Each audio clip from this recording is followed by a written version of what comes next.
இந்த ஒரு டிப்ஸ நான் ரொம்ப நாளாவே ஃபாலோ பண்ணிட்டு இருக்கேன். இத தொடர்ந்து 7 நாளைக்கு எடுத்தாவே போதும். உங்க முடியுதிர்வு பிரச்சனை நல்லாவே குறையும். இதையே தொடர்ந்து 30 நாள் எடுத்துட்டு வரப்போ, உங்களுக்கு முடியுதிர்வு பிரச்சனையே இருக்காது. புது முடி வளர்ச்சி இருக்கும்.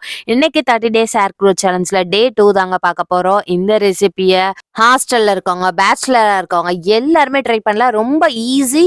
ரிசல்ட்ஸும் ரொம்ப நல்லா இருக்கும். நீங்க எந்த ஒரு ஃபுட்டையும் தேடி தேடி போய் சாப்பிடணும்னு அவசியம் கிடையாது. இந்த 3 இன்கிரீடியன்ட் போதும் சூப்பரான ரிசல்ட்ஸ்ங்கிறது குடுக்கும். உங்க கையில ஒரு கைப்பிடி அளவு கருப்பு சுண்டல் எடுத்துக்கோங்க. வெள்ளை சுண்டல் விட கருப்பு சுண்டல் தான் நல்ல ரிசல்ட்ஸ்ங்கிறது கொடுக்கும். நைட்டு தூங்க போறதுக்கு முன்னாடி உங்க கையில ஒரு கைப்பிடி அளவு கருப்பு சுண்டல் சேர்த்து, கொஞ்சமா தண்ணி சேர்த்து நைட் ஃபுல்லாவே ஊற வச்சு எடுத்துக்கோங்க. மறுநாள் காலையில எம்ப்டி ஸ்டமக்ல இதனால தண்ணியும் குடிச்சிட்டு சுண்டலையும் பச்சையா சாப்பிட்டு வரணும். 4 பேரிச்சம்பழமோ, இது கூட 2 கொத்து கருவேப்பிலையோ எம்ப்டி ஸ்டமக்லயே சாப்பிட்டு முடிச்சிருங்க.